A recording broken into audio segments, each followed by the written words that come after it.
सफर तय करना था। ये सफर मैंने साइकिल से तय करना था। ट्रेन लगभग मुझे रात के 11 बजे पकड़नी थी, तो मैं घर से लगभग 10 बजे निकला।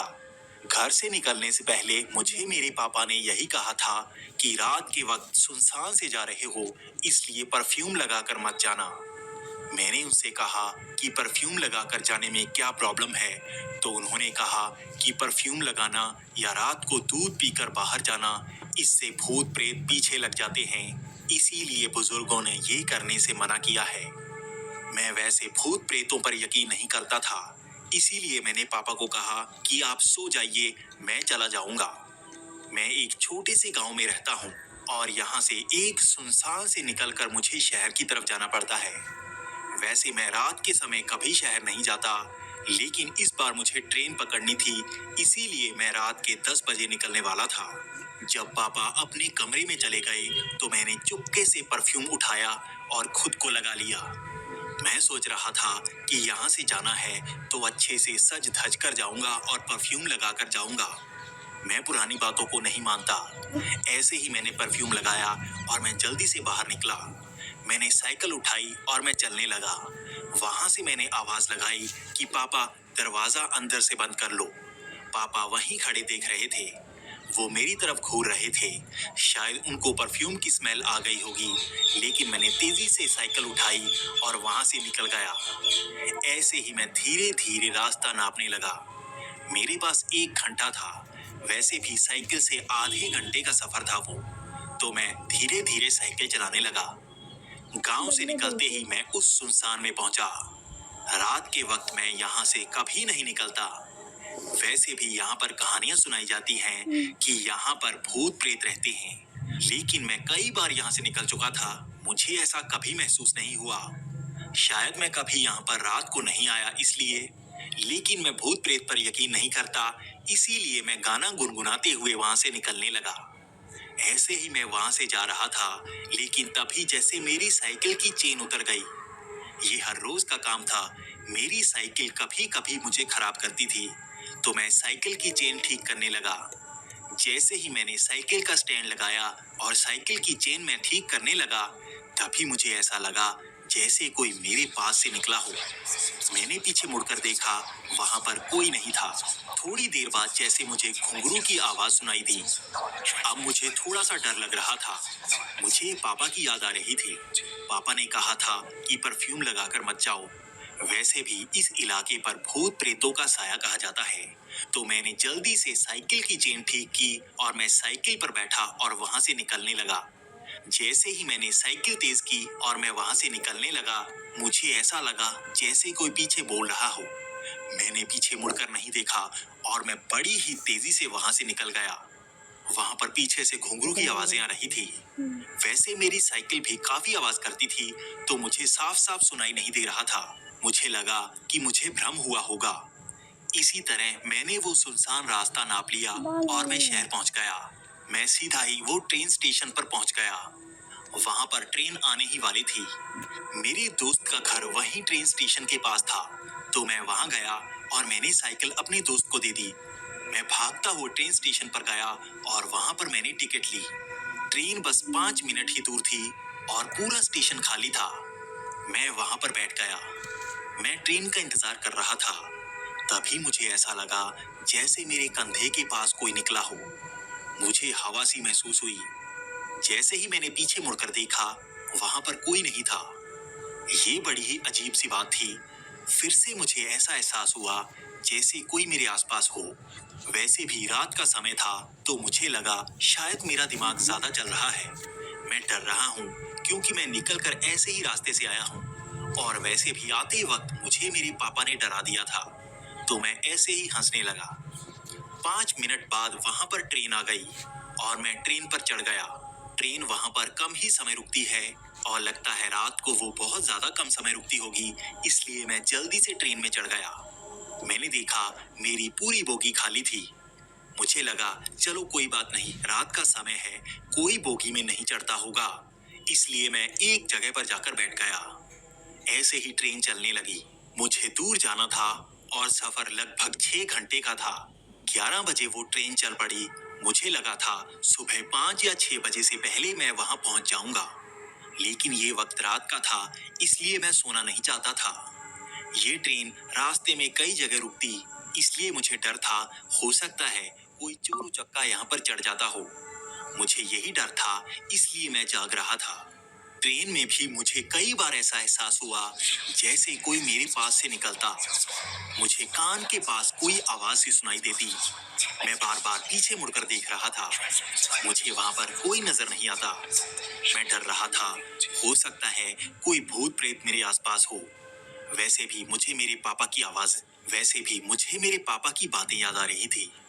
ऐसे ही ट्रेन एक स्टेशन पर रुकी और वहां पर कोई नहीं था। मैं बाहर देख रहा था कि यहाँ पर तो कोई नहीं है, तो यहाँ से ट्रेन जल्दी चल पड़ेगी। ऐसे ही ट्रेन चलने लगी, तभी मैंने देखा एक लड़की उस बोगी में चढ़ी। वो लड़की मेरे बिल्कुल आगे आकर बैठ गई। बोगी में काफी अंधेरा था, इसलिए मैं ज्यादा देख नहीं पाया। वो लड़की बिल्कुल मेरे आगे आकर बैठी थी। उसने बहुत ही अच्छा परफ्यूम सा लगाया हुआ था। उसकी चोटी बहुत ही लंबी थी। जब वो मेरे पास से गुजर रही थी, तो मेरा ध्यान सबसे पहले उसकी चोटी पर ही गया। उसकी चोटी लगभग घुटनों तक आती होगी। इसी तरह ट्रेन चली जा रही थी। तभी मैंने देखा वो लड़की अपनी सीट से उठी और मेरे पास आकर बैठ गई। वहां पर अंधेरा था, तो मैं देख नहीं पाया कि वो लड़की कैसी है, लेकिन मैं ये सोच रहा था कि वो मेरे पास आकर क्यों बैठ गई है। वो भी तो मुझसे डर रही होगी, लेकिन वो मेरे पास आकर क्यों बैठी है। कहीं वो कोई चोर ही तो नहीं। मेरे दिमाग में अजीब अजीब ख्याल आ रहे थे। लेकिन तभी वो ट्रेन एक स्टेशन पर रुकी। वहां पर बहुत लाइट थी, इसलिए मुझे अंदर नजर आने लगा। जब मेरी नजर उस लड़की के चेहरे पर पड़ी, तो वो लड़की बहुत ही खूबसूरत थी। मैंने जिंदगी में इतनी खूबसूरत लड़की नहीं देखी थी। एक तो वो इतनी खूबसूरत और उसके कपड़े जैसे चमक से रहे थे। उसकी इतनी लंबी चोटी उसने पकड़कर अपने घुटनों पर रखी हुई थी। मैं भी उसे देखकर हैरान था। वो बहुत ही खूबसूरत थी और मेरी तरफ देख रही थी। तो मैंने उससे पूछा कि आप कहाँ जा रहे हो? तो उसने कहा कि मैं आगे वाले स्टेशन में जाने वाली हूँ। उसके बाद मैंने उससे पूछा कि आप अकेले क्यों जा रहे हो? तो उसने कहा मुझे मेरी मम्मी के साथ जाना था, लेकिन मेरी मम्मी को चोट लग गई। लेकिन मेरा जाना बहुत ही जरूरी है, इसीलिए मैं जा रही हूँ। इसी तरह हम दोनों बातें करने लगे। इसी तरह हम बातें कर रहे थे और ट्रेन चलने लगी। जैसे ही ट्रेन चलने लगी, फिर से बोगी के अंदर अंधेरा सा हो गया। मैं उससे बातें कर रहा था और वो भी मेरे साथ बातें किए जा रही थी। वो लड़की भी काफी बातूनी लग रही थी। मुझे भी बातें करना बहुत ही अच्छा लगता है, लेकिन इतनी खूबसूरत लड़की अगर आपके साथ आकर बैठी हो, तो आप खुद ब खुद बातें करने लगते हैं। थोड़ी देर बाद मैं उसके बारे में पूछ रहा था कि वो कहाँ से है और क्या करती है। वो अपने बारे में बता रही थी कि वो पढ़ाई करती है और शहर में काम ढूंढने जा रही है। उसके बाद उसने बहुत ही हैरानी वाली बात कही। उसने मुझसे बिल्कुल नहीं पूछा कि मैं कहाँ से आया हूँ और क्या करता हूँ। उसने मुझसे कहा कि तुम इतने सुनसान में रात को साइकिल चलाकर आए हो, तुम्हें डर नहीं लगता? उसकी ये बात सुनकर मैं अंदर से डर सा गया था। आखिर उसे कैसे पता कि मैं साइकिल चलाकर आया हूँ? मैं थोड़ा सा डर रहा था कि उसे ये सब पता है। ये कौन हो सकती है? क्या ये मेरे गांव से ही आई होगी? क्या ये मुझे फॉलो कर रही है? या कोई चोर तो नहीं जो मुझ पर नजर रख रही हो? उसके बाद मैंने उससे पूछा कि तुम्हें किसने कहा कि मैं साइकिल से आया हूँ? मैं तो शहर में ही रहता हूँ और ट्रेन पकड़ कर आया हूँ। तो उसने कहा नहीं, तुम उस गांव से आए हो और साइकिल से ही तो आए हो। तुम्हारी रास्ते में चेन खराब हो गई थी। उसने जब ये कहा तो मैं बहुत ज्यादा डर गया। आखिर उसे कैसे पता कि मेरी चेन खराब हो गई थी? मैंने उससे कहा नहीं, मेरी साइकिल की चेन नहीं खराब हुई थी। तुम्हें किसने कहा? तुम तो वहां नहीं थी। तो उसने कहा कि नहीं, मैं वहीं थी। मैं तुम्हारे पास ही तो थी। तुम्हें महसूस नहीं हुआ? उसने जैसे ही ये कहा, मैं अंदर से डर गया। मुझे लग रहा था ये कोई भूत प्रेत तो नहीं। मैं इसी तरह डर रहा था और मैं एकदम से खड़ा हो गया। अब अगला स्टेशन आने वाला था और जैसे ही स्टेशन आया, बोगी के अंदर लाइट ही लाइट हो गई। मैंने उससे कहा मुझे बाहर जाना है, जाने दो। तो उसने कहा तुम्हें यहाँ थोड़ी जाना है। तुम्हें तो आगे जाना है। मैंने कहा नहीं, मुझे उतरना है। तो वो खड़ी हो गई और उसने रास्ता दे दिया। उसने जैसे ही रास्ता दिया, मैं उसके सामने से निकल कर गया। लेकिन जैसे ही मैं उसके सामने से निकल कर गया, मेरा ध्यान उसके पैरों की तरफ पड़ा। उसके पैर आगे की तरफ नहीं, बल्कि पीछे की तरफ थे। तभी मेरे दिमाग में ख्याल आया कि ये कोई इंसान नहीं हो सकती। किसी इंसान के पैर उल्टे नहीं होते। उल्टे पैर सिर्फ चुड़ैलों के होते हैं। इस ख्याल ने मुझे अंदर से डरा सा दिया। मैं जैसे ही उसके आगे से निकला, उसने हाथ आगे कर दिया। उसने कहा रुक जाओ, कुछ देर बातें कर लो। उसने जैसे ही ये कहा, मैंने कहा मुझे जाने दो। इतना कहते ही वो हंसने लगी। उसकी हंसी बहुत ही अजीब थी। उसकी हंसी तो जैसे किसी डायन जैसी थी। वो इतनी जोर से हंस रही थी कि पूरी बोगी में उसी की आवाज गूंज रही थी। मैं काफी डर रहा था, क्योंकि इस बोगी का दरवाजा पीछे वाला ही खुला था। यहाँ हर बोगी में दो दरवाजे होते हैं, एक आगे वाला और एक पीछे वाला। यहाँ पर आगे वाला दरवाजा बंद था, लेकिन पीछे वाला खुला था। मुझे उसको पास करके पीछे जाना था, लेकिन उसने तो हाथ दिया हुआ था। मैं डर रहा था कि मुझे वहां से जाना होगा। मैंने जैसे ही उसके हाथ को धक्का देने की कोशिश की, तो मुझे महसूस हुआ उसकी शक्ति इतनी ज्यादा है कि मैं उसका हाथ हिला भी नहीं पा रहा। वो दुबली पतली सी लड़की लग रही थी, लेकिन उसकी बाजू इतनी ताकतवर थी कि मैं उसे 1 इंच भी पीछे नहीं हिला पाया। मेरे मन में तो ख्याल आ रहा था कि मुझे उसी को तो पास करके आगे निकल के जाना है। मैं डर रहा था, मुझे क्या करना चाहिए। तभी मेरे मन में ख्याल आया कि मैं पीछे से भाग कर जाता हूँ। मैं थोड़ा पीछे हुआ और उसे धक्का दिया। उसको धक्का तो दिया मैंने, लेकिन वो 1 इंच भी नहीं हिली। लेकिन उसने अपना हाथ ऊपर किया हुआ था, तो मैं उसके नीचे से निकल गया। मैं जैसे ही उसके नीचे से निकला, उसने मुझे पीछे से पकड़ लिया। उसने इतनी जोर से पकड़ा था कि मैं हिल नहीं पा रहा था। उसने मेरी टी शर्ट को पकड़ा हुआ था। मैंने पूरा जोर लगाया, लेकिन उसने टी शर्ट को नहीं छोड़ा। तो मैंने बड़ा ही जोर लगाया और मेरी टी शर्ट पीछे से फट गई। मैं इसी तरह से वहां बोगी से बाहर निकला। वो लड़की उसी तरह बोगी के अंदर थी। मैं उस बोगी के सामने से भाग कर गया, तो मेरी नजर उस लड़की की तरफ गई। अब वो कोई खूबसूरत लड़की नहीं थी, बल्कि उसकी सफेद आंखें थी। उसके बाल सफेद हो गए थे। उसका चेहरा जैसे लाल सा हो गया था। वो बेहद ही डरावनी लग रही थी। लेकिन मैं वहां से भाग निकला। मैं जैसे ही वहां से भागा, तो मुझे महसूस हुआ जैसे मेरे पीछे कुछ आवाजें आ रही हैं। ये पायल की आवाजें थी। मुझे लग रहा था जैसे वो डायन मेरा पीछा कर रही हो।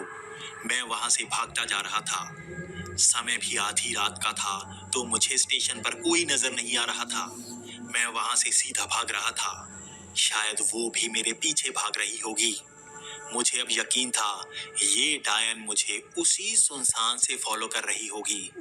मुझे लगता था कि ये मुझे चिपक गई है। मुझे यहाँ से बचना बहुत मुश्किल होगा। लेकिन ये शायद भगवान की कृपा थी कि उस स्टेशन के बाहर ही एक मंदिर था। मैं सीधा भागकर उसी मंदिर के अंदर चला गया। मैं जैसे ही मंदिर के अंदर गया, मुझे वो पायल की आवाज आनी बंद हो गई। वो पूरी रात मैं उसी मंदिर के अंदर रहा, और जब सुबह हुई तब वहां पर पुजारी आया। मैंने पुजारी को सारी बात बताई, तो पुजारी भी मेरी तरफ देख रहा था। उसने कहा चिंता मत करो, मैं सुबह सुबह तुम्हारी पूजा करता हूँ, तभी तुम्हारा निपटारा उस चुड़ैल से होगा। उसके बाद उस पुजारी ने मंदिर के अंदर मेरे साथ पूजा करवाई। वहां पर अब कई लोग आ गए थे, और वो पुजारी सबको मेरे बारे में बता रहा था। मैं भी उससे कह रहा था कि अब क्या करना चाहिए। तो उसने कहा पूजा के बाद तुम्हें ये माला गले में पहननी होगी। उसके बाद तुम्हें चिंता करने की कोई जरूरत नहीं है। वो चुड़ैल तुम्हारा कुछ नहीं बिगाड़ सकती। इसी तरह उसने पूजा की, और मुझसे 1 रुपया भी नहीं लिया। उसके बाद सुबह की ट्रेन पकड़कर मैं शहर की तरफ गया। मैं उसी सुनसान से वापस घर आया, लेकिन मुझे दोबारा कभी वो एहसास नहीं हुआ। आज भी मेरे मन में यही ख्याल आता है कि उस दिन अगर वो चुड़ैल मुझे वहां रोक लेती, तो मेरे साथ क्या होता, और अगर मैं उस मंदिर में नहीं जा पाता तो क्या होता।